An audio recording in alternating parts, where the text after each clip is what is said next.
When you looked at the rank, when you're doing this show last night and you're doing it in real time, with the reveal, what kind of goes, oh boy, all right, I'm surprised at that. Was there a moment last night where you felt like, okay, didn't expect that? No, not really, because I did expect LSU to be number one, and it was funny. I had set the over-under for Minnesota at number 8, and as the day went on yesterday, I thought, you know what? That might be too low, and as it turns out, they fell right at 8. So I wouldn't say anything really surprised me, other than the fact, just a mild surprise, that Oklahoma slipped again, and that both of the Pac-12 teams appear to be in much better shape than the Big Ten overall. I mean, I'm sorry, than the Big 12, than the Big 12 overall. Not that that's surprising, but the fact that there hardly seems to be a path for the Big 12 champion absent a whole bunch of teams losing in front of them to end up making it to the playoff. I was wondering that yes, Alabama lost at home. They came back and made that a great game. But you did lose to the now number one team in the country. Should you fall as far as Alabama did? If you think they're that good to begin with, and they did lose to now the number one team, it's not like they lost to South Carolina. They lost to LSU. I thought Alabama should be 4. I still think they're one of the 4 best teams. I know this all plays out, Rece, but do you follow my logic that we sometimes give you a whole lot of credit for a win like that and maybe not enough credit for a loss like that? I agree with you. But I think here's the problem for Alabama. I think just losing the game opened up a deeper look into their resume. I think most people agree with you that at least watch the games, that they are probably one of the 4 best teams. But they aren't as good and they aren't as complete a team as they've been in recent years. Their defense is just not, by Alabama standards, very good. It's good by average standards in college football, but I mean they had a very poor defensive performance on Saturday. Much of that was caused because LSU's offense is excellent. That's for sure. I think that the fact that they lost the game opened up a little deeper look into their resume, and just by bad luck for Alabama, there's not much there. Their non-conference typically, includes a Florida State and SC and Michigan. This year it's Duke.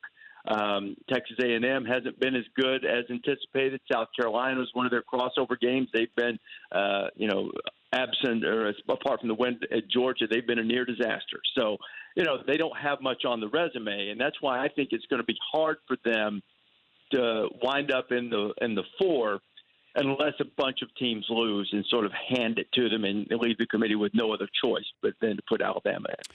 Pac-12 has a little bit of an opening here with Oregon and Utah, but they're going to cancel each other out eventually, aren't they? They both need each other to go into that Pac-12 championship game with one loss. And Oregon could also use a boost from Auburn winning a couple of games, beating Alabama and Georgia. They have both of those left on their schedule, both of them in Jordan-Hare. But I think the Pac-12 has a decent shot at this, Dan. I really do, because the only way the SEC gets 2 in is if, one loss, Georgia beats LSU, and you get Georgia and LSU in the field. I'd say the only way. I guess the other Alabama scenario exists. But if you have one loss Pac-12 teams playing each other for the championship and you have just one team from the SEC, I think the Pac-12 champion, particularly if it's Oregon, has a really good path to the playoffs. So, yeah, I think there's a terrific chance. And on top of that, I think Oregon's pretty good. I think they would be most deserving. I think Utah's been really efficient on offense, and their quarterback Tyler Huntley's played really well. But defense is where they really make their hay. They've got a tremendous defensive front with a lot of guys that are going to be playing in the NFL. And you have people, we're talking to Rece Davis from ESPN's College Game Day. Everybody, the part of this, the ranking show is to get people fired up, and you want people who are angry, and you want college football to be a topic right now. Right. And I understand that. And that's why I always tell people to calm down. You can have fun with it, but if like Minnesota, we're going to have PJ Fleck on next hour. I don't know if he's angry or disappointed. You got to beat Iowa. You can't be worried about where you are right now. And then you got Wisconsin. And then if you get to the Big Ten title, if you win, you're going into the playoffs because you will have earned this. And that's why you got to tamp it down. This isn't what you want to hear because you want ratings for this show. I'm telling people, just relax. It's all going to play out.